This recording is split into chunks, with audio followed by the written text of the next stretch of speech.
Hi friends, welcome to my YouTube channel Vinoli life Kannada.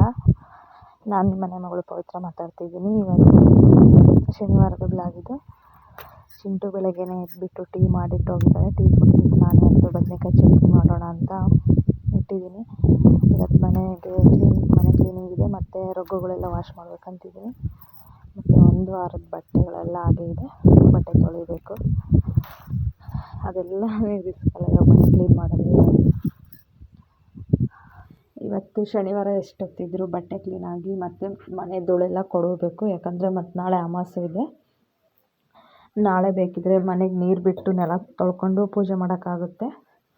ನಾಳೆನೂ ದೇವಸ್ಥಾನಕ್ಕೆ ಹೋಗ್ತಾರೆ ಚಿಂಟು ಮತ್ತು ಅವರ ಅಪ್ಪಾಜಿ. ಅದಕ್ಕೆ ಇಷ್ಟೆಲ್ಲ ಕೆಲಸ ಇದೆ. ಇವತ್ತೊಂದು ಬದನೆಕಾಯಿ ಚಟ್ನಿ, ಮುದ್ದೆ, ಮಧ್ಯಾಹ್ನಕ್ಕೆಲ್ಲ ಏನಾದರೂ ಬೇರೆ ಮಾಡಿಕೊಡ್ಬೇಕು ಹುಡುಗರಿಗೆ. ನೋಡೋಣ ಏನಾಗುತ್ತೋ.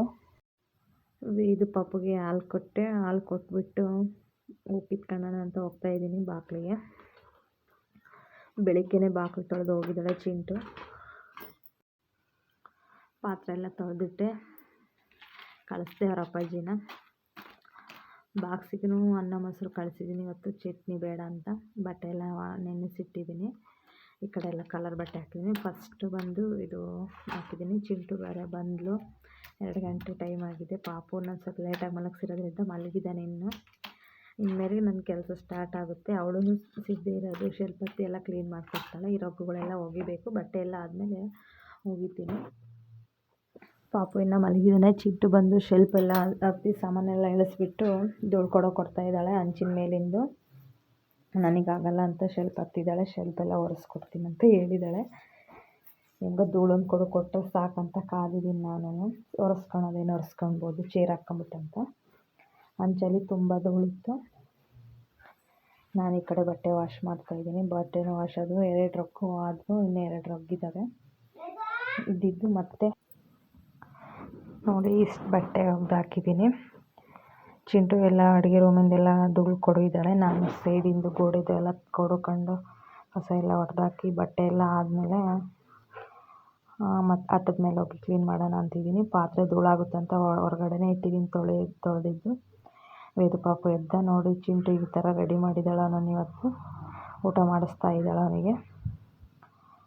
ನಾವು ಇನ್ನೇನು ಬಟ್ಟೆ ಇನ್ನೊಂದು ಸ್ವಲ್ಪ ಇದ್ದಾವೆ ಜಾಲಾಡವು. ಅವನು ಜಾಲಾಡ ಹಾಕ್ಬಿಟ್ಟು ನಾನು ಸ್ನಾನ ಮಾಡಿ ಮುಗಿಸಿ ಬಂದೆ. ಇವಾಗ ಹಟ್ಟದ ಮೇಲಿಂದೆಲ್ಲ ಧೂಳು ಕ್ಲೀನ್ ಮಾಡ್ಕೊತೀನಿ. ಅದು ಮನೇಲಿ ಅಷ್ಟೊಂದೇನು ಹಾಲಲ್ಲಿ ಕ್ಲೀನ್ ಇದೆ, ಅಷ್ಟೊಂದು ಧೂಳಿಲ್ಲ. ಅದೂ ಆಗೋಗುತ್ತೆ. ಇನ್ನೇನು ನಾಳೆಗೆ ಇನ್ನೇನೋ ನೀರು ಬಿಟ್ಟು ಎಲ್ಲ ತೊಳ್ಕೊಂಡು ಬರೋದಷ್ಟೇ. ಶ್ರಾವಣದಲ್ಲಿ ನಮ್ಮನೆ ಕ್ಲೀನಿಂಗ್ ಇಷ್ಟೇ ಇರೋದು. ನಾನು ಗುರುವಾರದಿಂದನೇ ಕ್ಲೀನಿಂಗ್ ಇಟ್ಕೊಂಡಿದ್ರೆ ಚೆನ್ನಾಗಿತ್ತು. ನಿನ್ನೆ ಶುಕ್ರವಾರ ಧೂಳು ಕೊಡೋದು ಬೇಡ ಅಂತ ಕೊಡಿಲ್ಲ. ಅದಕ್ಕೆ ಸ್ವಲ್ಪ ರಿಸ್ಕ್ ಅನ್ನಿಸ್ತಿದೆ ಇವತ್ತು ನನಗೆ. ಗುರುವಾರ ಮಾಡಿದರೆ ಚೆನ್ನಾಗಿತ್ತು ಅನ್ನಿಸ್ತಾ ಇದೆ. ಗುರುವಾರ ಎಲ್ಲ ಕ್ಲೀನ್ ಮಾಡಿದರೆ ಇವತ್ತು ನೀರು ಬಿಟ್ಬಿಟ್ಟು ನೆಲ ತೊಳಿಬೋದಾಗಿತ್ತು. ಏನು ಮಾಡ್ತೀರಾ, ಆಗಲಿಲ್ಲ.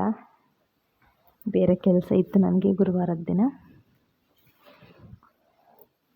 ಅದಕ್ಕೆ ಹಟ್ಟದ ಮೇಗಳದೆಲ್ಲ ಧೂಳು ಕೊಡುತ್ತಾ ಇದ್ದೀನಿ. ಭಾಳ ಅಂದರೆ ಭಾಳ ಜಡೆ ಎಲ್ಲ ಕಟ್ಟಿತ್ತು. ನಾನು ಭಾಳ ದಿನ ಆಗಿದ್ದು ಬಂದು ವಿನೋದ್ ಸೈಕಲ್ಲು ಇಲ್ಲಿದೆ. ಅವಳು ಬಿದ್ದಿದ್ಲು ಅಂತ ಅವ್ರ ಅಪ್ಪಾಜಿ ಹಟ್ಟದ ಮೇಲೆ ಹಾಕ್ಬಿಟ್ಟಿದ್ದಾರೆ. ನಾನು ಸೇರಿ ಇಬ್ಬರು ಸೇರಿ ಹಟ್ಟದ ಮೇಲೆ ಹಾಕಿದ್ದೀವಿ. ಇಲ್ಲೆಲ್ಲ ನಾವು ಬಳಸದೇ ಇರೋ ಪಾತ್ರೆ ಸಾಮಾನೆಲ್ಲ ಇದೆ, ದೊಡ್ಡ ದೊಡ್ಡ ಸಾಮಾನು. ಅದನ್ನೆಲ್ಲ ಬಳಸ್ಕೊಳ್ಳಲ್ಲ. ಮತ್ತು ರಾಗಿ ಚೀಲನೆಲ್ಲ ನಾವಿಲ್ಲ ಹಟ್ಟದ ಮೇಲೆ ಇಟ್ಟಿದ್ದೀವಿ. ಅಲ್ಲಿ ಕಾಣಿಸ್ತಿದೆಯಲ್ಲ, ಅಲ್ಲಿದ್ದಾನೆ ನಾವು ಕೆಳಗಡೆ ಇಳಿಯೋದು. ನಾನಿಲ್ಲಿ ಹಟ್ಟದ ಮೇಲೆ ಬರ್ದೇ ಇರೋದ್ರಿಂದ ನಮ್ಮ ಹುಡುಗರು ಭಾಳ ಅಳ್ದುಬಿಟ್ಟಿದ್ದಾರೆ. ಭಾಳ ಅಂದರೆ ಭಾಳ ಅಳ್ದಿದ್ದಾರೆ. ಮೆಣಸಿನ್ಕಾಯಿ ಚೀಲನೆಲ್ಲ ಹೆಂಗಂದ್ರೆ ಹಂಗೆ ಹಾಕಿದ್ದಾರೆ. ನಾನು ಇಲ್ಲಿ ಬಂದು ಇಲ್ಲಿ ಶೆಲ್ಫ್ ಥರ ಹಾಕ್ಸೋಣ ಅಲ್ಲಿಗೆ ಅಂತ ಇದ್ದೀನಿ. ಪಾತ್ರೆ ಸಾಮಾನೆಲ್ಲ ಎತ್ತಿಡೋಕ್ಕೆ ನಮ್ಮ ಮನೆಯವ್ರು ಮಾಡಿಕೊಡ್ತೀನಿ ಅಂತ ಹೇಳಿದ್ದಾರೆ. ಆಯಿತು, ಇದು ಎಲ್ಲ ಕ್ಲೀನಿಂಗು ನೋಡಿರಿ. ಅವಾಗ ಕ್ಲೀನ್ ಮಾಡಿದಾಗ ಹೆಂಗಿತ್ತು, ಈಗ ಹೆಂಗಿದೆ ಅಂತ. ಈಗೆಲ್ಲ ಒಂದು ಕಡೆ ಎಲ್ಲ ಎತ್ತಿಟ್ಟಿದ್ದೀನಿ. ಇಲ್ಲಿ ತಮ್ಮಣ್ಣನ ಚೇರು ಟೇಬಲ್ ಎಲ್ಲ ಇಲ್ಲೇ ಇಟ್ಟಿದ್ದೀವಿ, ಕೆಳಗಡೆ ಜಾಗ ಇಲ್ಲ ಅಂತ. ಇವಾಗೆಲ್ಲ ಕ್ಲೀನ್ ಮಾಡಿದ್ದೀನಿ. ಇಷ್ಟೆಲ್ಲ ಆಯಿತು. ಈಗ ಸ್ವಲ್ಪ ಪಾತ್ರೆ ಸಾಮಾನುಗಳು ಇತ್ತಲ್ಲ ಅವನ್ನೆಲ್ಲ ತೊಳೆದಿಟ್ಟಿದ್ದೀನಿ. ಅಲ್ಲಿ ಧೂಳು ಕೊಡು ಬಂದುಬಿಟ್ಟು ಇದೆಲ್ಲ ತೊಳೆದಿದ್ದೀನಿ. ಕ್ಲೀನಾಗಿ ಜೋಡಿಸ್ಕೊಂಡಿಲ್ಲ ಹೊಸದ್ರಕ್ಕೆ. ಈ ಬಾಕ್ಸ್ಗಳೆಲ್ಲ ತೊಳೆದು ಇಟ್ಟಿದ್ದೀನಿ. ಇವಾಗ ಅದರಲ್ಲಿ ಸ್ವಲ್ಪ ಏನೇನು ಸಾಮಾನಿತ್ತು ಅವನ್ನೆಲ್ಲ ಹಾಕೋದಷ್ಟೇ. ಈಗ ಬಂದು ರಾತ್ರಿ ಆಯಿತು. ನೋಡಿ ಚಿಂಟು ಮಲಗಿಬಿಟ್ಟಿದ್ದಾಳೆ. ಪಾಪನ ಆಡಿಸಿ ಸುಸ್ತಾಗಿ ಅವ್ರ ದೊಡ್ಡಮ್ಮನ ನೀರು ಬಿಡ್ತಾಯಿದ್ದಾರೆ, ಕುಡಿತಾ ಇದ್ದಾಳೆ ಹಂಗೇನೆ. ನಾವಂತೂ ತುಂಬ ನಕ್ಬಿಟ್ಟು ಇದನ್ನು ನೋಡಿ. ಅವ್ರ ದೊಡ್ಡಮ್ಮ ನೀರು ಹಾಕ್ದಂಗೆಲ್ಲ ಅವಳು ಕುಡಿತಾ ಇದ್ದಾಳೆ, ಮತ್ತು ನೀರು ಜಾಸ್ತಿ ಆದಾಗ ಒರೆಸ್ಕೊತಾ ಇದ್ದಾಳೆ. ನಮ್ಮ ವಿನು ಅಂತೂ ಸಖತ್ತು ನಗ್ತಾ ಇದ್ಲು. ಇಷ್ಟೆಲ್ಲ ಅಷ್ಟೊತ್ತಿಗೆ 10 ಗಂಟೆ ಆಗಿತ್ತು. ನಂದು ಕೆಲಸ ಎಲ್ಲ ಮುಗೀತು. ನಾನು ಬಂದು ಈಗ ಬೇಳೆ ಸಾಂಬಾರು ಮತ್ತು ಅನ್ನ ಮಾಡಿದ್ದೀನಿ ನೈಟು. ನನ್ನ ಕೆಲಸ ಅಂತೂ ಇವತ್ತು ಮುಗೀತು. ಇವತ್ತು ಮತ್ತೆ ಮಕ್ಕಳನ್ನ ಹಿಡ್ಕೊಂಡು ಕೆಲಸ ಮಾಡೋದಂದರೆ ತುಂಬ ಕಷ್ಟ. ಅದು ನನ್ನ ಮಗಳಿರೋ ಅಷ್ಟೊತ್ತಿಗೆ ನಂದಿಷ್ಟು ಕೆಲಸ ಸಾಧ್ಯ. ಇದು ಬಂದು ಭಾನುವಾರದ ಬ್ಲಾಗ್ ಆಗಿರುತ್ತೆ. ಗುಡ್ ಮಾರ್ನಿಂಗ್ ಎಲ್ಲರಿಗೂ. ಇವತ್ತು ಬಂದು ನಾನು ಉಪ್ಪಿಟ್ಟು ಮಾಡೋಣ ಅಂತ ಇಷ್ಟೆಲ್ಲ ಹೆಚ್ಚಿಟ್ಕೊಂಡಿದ್ದೀನಿ. ಟೊಮೆಟೊ ಹಣ್ಣು ಮತ್ತು ಆಲೂಗಡ್ಡೆ, ಕ್ಯಾರೆಟು, ಬೀನ್ಸು ಮತ್ತು ಕೊತ್ತಂಬರಿ ಸ್ವಲ್ಪ ಇಟ್ಕೊಂಡಿದ್ದೀನಿ. ಈಗ ಒಗ್ಗರಣೆಗೆ ರೆಡಿ ಮಾಡ್ಕೊತಾ ಇದ್ದೀನಿ. ನೀರುಳ್ಳಿ ಮತ್ತು ಹಸಿಮೆಣ್ಸಿನ್ಕಾಯಿ ಇದನ್ನೆಲ್ಲ ನನ್ನ ಮಗಳು ಹೆಚ್ಚಿಕೊಟ್ಲು. ಅವರು ದೇವಸ್ಥಾನಕ್ಕೆ ಹೊರಟಿದ್ದಾರೆ. ನೋಡಿರಿ, ನಾನು ಮಾಡೋ ಉಪ್ಪಿಟ್ಟು ಈ ಥರ ಇರುತ್ತೆ. ಇವತ್ತು ನಮ್ಮ ಮನೆಯವ್ರಿಗೆ ನನ್ನ ತುಂಬ ಸಿಟ್ಟು ಬಂದಿರುತ್ತೆ. ಉಪ್ಪಿಟ್ಟು ಅಂದರೆ ನಮ್ಮ ಮನೆಯವ್ರಿಗೆ ಅಲರ್ಜಿ. ಆದರೂ ನಾನು ಇವತ್ತು ಉಪ್ಪಿಟ್ಟು ಮಾಡಬೇಕಂತ ಮಾಡ್ತಾಯಿದ್ದೀನಿ. ವೆದರ್ ಬೇರೆ ಚೇಂಜ್ ಇದೆ, ನೋಡೋಣ ತಿಂತಾರೇನೋ ಅಂತ. ಶೇಂಗಾ ಬೀಜ, ಕರಿಬೇವು, ಸಾಸಿವೆ ಹಾಕಿದ್ದೀನಿ, ಸ್ವಲ್ಪ ಜೀರಿಗೆ ಹಾಕಿದ್ದೀನಿ. ಇವತ್ತು ನನ್ನ ತಮ್ಮ ಮತ್ತು ನನ್ನ ತಂಗಿ ಬರ್ತೀವಿ ಅಂತ ಹೇಳಿದ್ದಾರೆ. ನಮ್ಮೂರಲ್ಲೇ ಅವ್ರ ದೇವರಿರೋದು, ನಮ್ಮಮ್ಮವ್ರ ಮನೆ ದೇವರು. ಅದಕ್ಕೆ ಅವರು ಇವತ್ತು ಶ್ರಾವಣ ಮೊದಲನೇ ಅಮಾವಾಸ್ಯೆ ಅಂತ ಬರಬೇಕಂತಿದ್ದಾನೆ. ನನ್ನ ತಮ್ಮ ಹೊಸ ಆಟೋ ತಗೊಂಡಿದ್ದಾನೆ. ಬಾ ನೀನು ಊರಿಗೆ ಅಂತ ಕರೆದ್ರು. ಇಲ್ಲ, ನಾನು ನಾಳೆ ಬರ್ತೀನಿ ಅಂತ ಹೇಳಿದೆ. ಯಾಕಂದರೆ ನನ್ನ ದೊಡ್ಡಪ್ಪರು ಗೃಹಪ್ರವೇಶ ಇದೆ. ಹಂಗೆ ಗೌರಿ ಹಬ್ಬದ ಸೀರೆನೂ ಉಡಿಸ್ತೀವಿ ಅಂತ ಹೇಳಿದ್ದಾರೆ. ಗೌರಿ ಹಬ್ಬದ ಸೀರೆ ಈ ಸರಿ ಗೌರಿ ಹಬ್ಬ ಬರೋಕ್ಕೂ ಮುಂಚೆ ಉಟ್ಕೊಂಡು ಬರ್ತೀನಿ ನಾನು.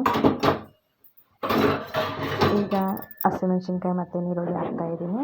ನೀರುಳ್ಳಿ ಸ್ವಲ್ಪ ಡೀಪ್ ಫ್ರೈ ಅಂತ ಏನಿಲ್ಲ, ಸ್ವಲ್ಪ ಫ್ರೈ ಆಗ್ತಿದ್ದಂಗೆ ತರಕಾರಿನೆಲ್ಲ ಹಾಕ್ತೀನಿ ನಾನು. ತುಂಬ ಚೆನ್ನಾಗಿರುತ್ತೆ ಈ ಥರ ತರಕಾರಿ ಉಪ್ಪಿಟ್ಟು.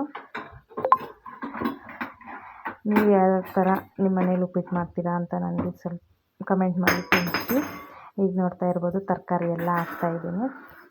ತರಕಾರಿ ಉಪ್ಪಿಟ್ಟು ಅಂದರೆ ಸ್ವಲ್ಪ ತಿಂತಾರೆ ಅಂತ ತರಕಾರಿ ಉಪ್ಪಿಟ್ಟು ಮಾಡ್ತಾಯಿದ್ದೀನಿ. ಇಲ್ಲಾಂದರೆ ಇದೇ ತರಕಾರಿ ನಾಳೆಗಾಗುತ್ತೆ ಅಂತ ಪಲಾವ್ ಅಂತ ಹಂಗೆ ಇಡ್ತಿದ್ದೆ. ನಮ್ಮ ಮನೆಯವರು ತಿಂತಾರಂತ. ಇವತ್ತು ಅಲ್ಲಿ ಪಾಯಸ ಅನ್ನ ಸಾರು ಇರುತ್ತೆ ದೇವಸ್ಥಾನದಲ್ಲಿ ಅಂತ ನಾನು ಮಾಡಿಲ್ಲ.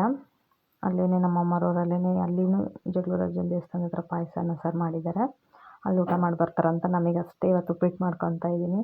ನನ್ನ ತಮ್ಮನಿಗೂ ಏನು ಇಷ್ಟ ಆಗಲ್ಲ, ಅವನಿಗೂ ಉಪ್ಪಿಟ್ಟು ಅಂದರೆ ಅಲರ್ಜಿನೇ. ನೋಡಿರಿ, ಈ ಬೌಲಲ್ಲಿ ನಾನು 1 ಬೌಲು ತೊಗೊಳ್ತಾ ಇದ್ದೀನಿ ರವೆ. ನಾನೇನು ಅಳತೆ ಮಾಡೇನು ಮಾಡಲ್ಲ, ನಿಮಗೆ ತೋರಿಸೋಣ ಅಂತ ಮಾಡ್ತಾಯಿದ್ದೀನಿ. ನಿಮಗೆ ಬರಲ್ಲ ಅಂತ ಏನಲ್ಲ, ನಾನು ನಮ್ಮ ಮನೇಲಿ ಈ ಥರ ಮಾಡ್ತೀನಿ ಅಂತ ಒಂದು ತೋರಿಕೆ ಮಾಡ್ತೀನಿ. ಈ ಕಡೆ ನೋಡಿ, ತರಕಾರಿ ಎಲ್ಲ ಸ್ವಲ್ಪ ಬೆಂದಿದೆ. ಆ ಕಡೆ ನಾನು ರವೆ ಹುರಿತಾ ಇದ್ದೀನಿ, ಸ್ವಲ್ಪ ಎಣ್ಣೆ ಹಾಕ್ಬಿಟ್ಟು. ನಾನು ಬಂದು ಇವಾಗ ನಾನು ತೋರಿಸಿದ್ನಲ್ಲ ಆ ಬೌಲಲ್ಲಿ ಒಂದು ಬೌಲ್ಗೆ ನಾನು 3 ಬೌಲ್ ನೀರು ಹಾಕ್ತಾಯಿದ್ದೀನಿ. ಯಾಕೆಂದರೆ ಸ್ವಲ್ಪ ಉದುದ್ರು ಆಗಿದ್ರೆ ಪಾಪಕ್ಕೆ ತಿನ್ಸೋಕ್ಕಾಗಲ್ಲ ಅಂತ ನಾನು ಸ್ವಲ್ಪ ತೆಳುವೆ ಮಾಡ್ಕೊತಾ ಇದ್ದೀನಿ. ಇನ್ನು ಸ್ವಲ್ಪ ಸಾಮಾನು ಹಂಗೆ ಇದೆ ಜೋಡಿಸ್ಕೊಳೋದು, ಅದೆಲ್ಲ ಕೆಳಗಡೆನೇ ಇಟ್ಟಿದ್ದೀನಿ. ಚಿಂಟು ಅವರ ಅಪ್ಪಾಜಿನ ದೇವಸ್ಥಾನಕ್ಕೆ ಕಳಿಸ್ಬಿಟ್ಟು ಇದನ್ನೆಲ್ಲ ಕ್ಲೀನ್ ಮಾಡ್ಕೊಳ್ಬೇಕು. ಸಾಮಾನೆಲ್ಲ ತೊಳೆದಿದ್ದೀನಿ, ಇನ್ನು ಸ್ವಲ್ಪ ಜೋಡಿಸ್ಕೊಳ್ಳೋದಷ್ಟೇ ಬಾಕಿ ಇರೋದು.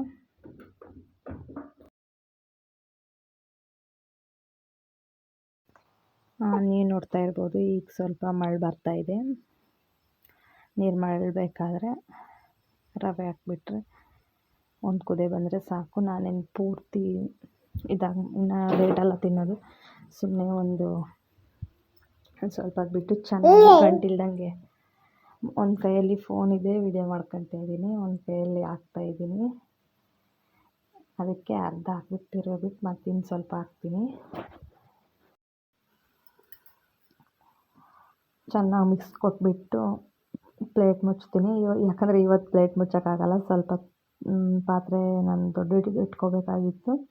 ಅದಕ್ಕೆ ಪ್ಲೇಟ್ ಮುಚ್ಚಲ್ಲ, ಸುಮ್ಮನೆ ಕೈ ಆಡ್ತಾಯಿರ್ತೀನಿ. ಸ್ವಲ್ಪ ಇದಾಗೋವರೆಗೂ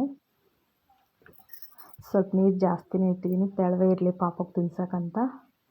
ಭಾಳ ಉದುರಾದರೆ ನೀರೆಲ್ಲ ಖಾಲಿ ಆದಮೇಲೆ ನಾನೀಗ ಸ್ವಲ್ಪ ಕೊತ್ತಂಬರಿ ಹಾಕ್ಬಿಟ್ಟು ಪ್ಲೇಟ್ ಮುಚ್ತಾ ಇದ್ದೀನಿ. ಫಸ್ಟ್ಗೆ ಮುಚ್ಚಿದ್ರೆ ಕುದಿ ಬಂದಿತ್ತು ಇದಾಗ್ಬಿಡ್ತಾಯಿತ್ತು. ಈ ಕಡೆ ನೀರೆಲ್ಲ ಹಾಕ್ಬಿಟ್ಟು ತೊಳಿತಾ ಇದ್ದೀನಿ ಮನೇನ. ನೋಡಿ ನೀರೆಲ್ಲ ನಿಂತಿದೆ, ಇನ್ನು ಇದನ್ನೆಲ್ಲ ಕ್ಲೀನ್ ಮಾಡಬೇಕು, ಇವತ್ತಿನ ಕೆಲಸ ಇದು. ನೋಡ್ತಿರ್ಬೋದು ಈಗ ಮನೇಲಿ ಬಿಸಿ ಬಿಸಿ ಉಪ್ಪಿಟ್ಟು ರೆಡಿ. ಇಷ್ಟ ಆಗಿತ್ತು. ಮತ್ತು ಈಗ ನನ್ನ ತಂಗಿ ತಮ್ಮ ಬಂದರು, ಸ್ವಲ್ಪ ಉಪ್ಪಿಟ್ಟು ಹಾಕ್ಕೊಟ್ಟೆ, ತಿಂತಾಯಿದ್ದಾರೆ, ಚೆನ್ನಾಗಿದೆ ಅಂತ ಹೇಳಿದರು.